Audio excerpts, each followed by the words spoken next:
நம்ம வீட்டில் ஒரு விருந்து வைக்கிறோம், அதுவும் நான்வெஜ் விருந்து அப்படின்னு வச்சிங்களேன். சிக்கன் பிரியாணி இல்லை மட்டன் பிரியாணி இது மாதிரி நம்ம கண்டிப்பாக செய்வோம்.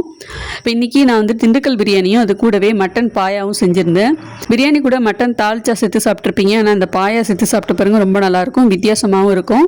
ஃபஸ்ட் டைம் நீங்கள் பிரியாணி பண்ண போகிறீங்க, ஒரு பிகினராக இருந்து ட்ரை பண்ணணும், எந்த ஒரு பயமும் இல்லாமல் நீங்கள் பிரியாணி ட்ரை பண்ணணும், எந்த தப்பும் வரக்கூடாது அப்படின்னா நான் ஏற்கனவே ஒரு வீடியோ போட்டிருக்கேன், அதோட லிங்க் டிஸ்கிரிப்ஷனில் கொடுக்குறேன், அதை பார்த்துட்டு நீங்கள் ட்ரை பண்ணி பாருங்கள். இப்போ இன்றைக்கி நம்ம இந்த பிரியாணி ரெசிபியும் கூடவே ஆட்டுக்கால் பாயாவும் எப்படி பண்ணலாங்கிறத பார்க்கலாம் வாங்க.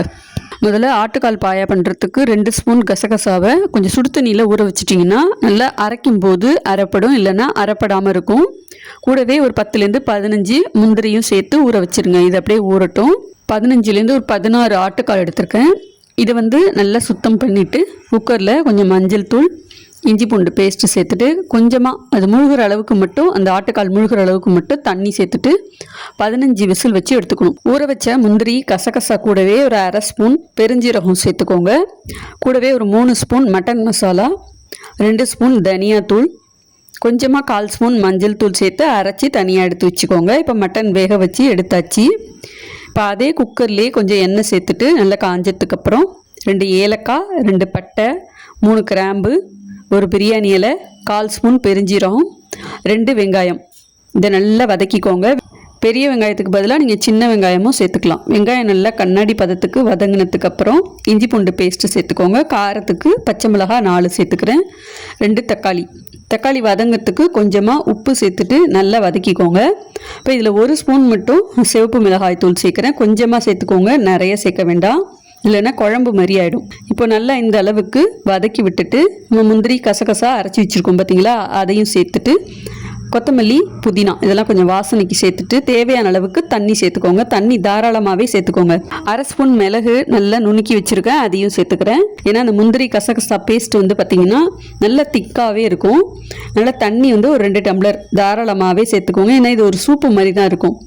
தாராளமாகவே சேர்த்துட்டு இப்போ நம்ம வேக வச்ச இந்த ஆட்டுக்கால் அதையும் இந்த தண்ணியோடவே சேர்த்துட்டு லேசாக ஒரு கொதி வந்ததுக்கப்புறம் வேறு பாத்திரத்துக்கு மாற்றிக்கலாம். அவ்வளோதான். ஆட்டுக்கால் பாயா ரொம்ப ரொம்ப சுலபமாக ரொம்ப சூப்பராக ரெடி ஆகிடுச்சு பாருங்கள். நல்ல சூடாக இதை குடிக்கும்போது ரொம்ப நல்லா டேஸ்ட்டாக இருக்கும். சுட சுட இந்த ஆட்டுக்கால் பாயாவை நீங்கள் சாப்பிட்டு பாருங்கள், டேஸ்ட்டு ரொம்ப அற்புதமாக இருக்கும். அடுத்தது திண்டுக்கல் பிரியாணிக்கு தேவையான அளவுக்கு அரிசி எடுத்து வச்சுருக்கிறேன். 1.5 கிளாஸ் அளவுக்கு அரிசி எடுத்திருக்கேன். பாஸ்மதி அரிசியெல்லாம் எடுக்கல, வீட்டில் நம்ம சாதாரணமாக சாப்பாட்டுக்கு பயன்படுத்துவோம் பார்த்தீங்களா, அந்த அரிசி தான் 1.5 டம்ளர் எடுத்து வச்சுருக்கேன். இதை நல்லா கழுவிட்டு இதை ஊற வச்சுக்கலாம். அடுத்து இன்னைக்கு இந்த திண்டுக்கல் பிரியாணி பண்ணுறதுக்கு நமக்கு வேலை ரொம்ப ரொம்ப ஈஸி. ஏன்னு கேட்டிங்கன்னா நான் இன்னைக்கு யூஸ் பண்ண போகிறது இந்த குக்டியோட திண்டுக்கல் பிரியாணி பேஸ்ட்டு. இந்த ஒரு பேஸ்ட் இருந்தாலே போதும், நீங்கள் நினச்ச நேரமெல்லாம் பிரியாணி செஞ்சு சாப்பிட்லாம். இவங்க கிட்ட திண்டுக்கல் பிரியாணி, ஆம்பூர் பிரியாணி, பாய் விட்டு பிரியாணி, ஏகப்பட்ட நிறைய பிரியாணி மசாலா கிட்ஸ்லாம் இருக்குது. நீங்கள் தேவைப்பட்டால் அவங்களோட வெப்சைட்டில் போயிட்டு நீங்கள் ஆர்டர் பண்ணிக்கலாம். ரீசனபிளான ப்ரைஸ் தான், எந்த ஒரு ப்ரிசர்வேட்டிவ்ஸும் கிடையாது. ஸோ நீங்கள் ஒரு தடவை ட்ரை பண்ணி பாருங்கள். இந்த திண்டுக்கல் பிரியாணி கிட்டில் பிரியாணி பேஸ்ட் அது கூடவே ஒரு குட்டியாக ஒரு பேக்கெட் கொடுத்துருக்காங்க. இந்த பேக்கெட் எதுக்கு அப்படிங்கிறத நான் கடைசியில் சொல்கிறேன், வீடியோ ஃபுல்லாக ஸ்கிப் பண்ணாமல் பாருங்கள். இப்போது பிரியாணி பாத்திரத்தில் எண்ணெய்லாம் எதுவுமே சேர்க்க தேவையில்ல, இவங்க எல்லாமே இதில் கொடுத்துருப்பாங்க. ஸோ பிரியாணிக்கு தேவையான பொருள் எல்லாமே இதில் இருக்குது. நீங்கள் எந்த ஒரு பொருளும் நீங்கள் சேர்க்க வேண்டாம். என்னென்ன பொருள் சேர்க்கணும் அப்படிங்கிறத அடுத்தடுத்தது நம்ம பார்ப்போம். பிரியாணி பாத்திரம் சூடானதுக்கப்புறம் இந்த பிரியாணி மசாலாவை போட்டு நல்லா வதக்கிக்கணும். ஒரு நிமிஷம் மட்டும் நல்லா வதக்கிக்கோங்க. இந்த மாதிரி நல்ல சூடு ஏறினதுக்கப்புறம் நான் 1 கிலோ சிக்கன் நல்லா கழுவி எடுத்து வச்சுருக்கேன். அதையும் சேர்த்து நல்ல மசாலாவோட சேர்ந்து வர அளவுக்கு வதக்கி விட்டுக்கோங்க. இப்போ சிக்கன் நல்லா வேகணும், அதுக்கு நம்ம மூடி போட்டு ஒரு 10 நிமிஷம் மட்டும் வேக வச்சிடலாம். இப்போ பாருங்கள் சிக்கன் நல்லா வெந்திருக்கு.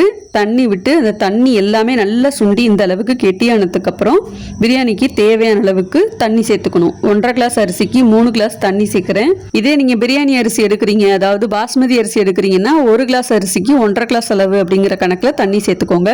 எல்லாத்தையும் நல்லா கலந்து விட்டுக்கோங்க. எனக்கு உப்பு மட்டும் கொஞ்சம் குறைவாக இருந்ததுனால நான் சேர்த்துருக்கேன்.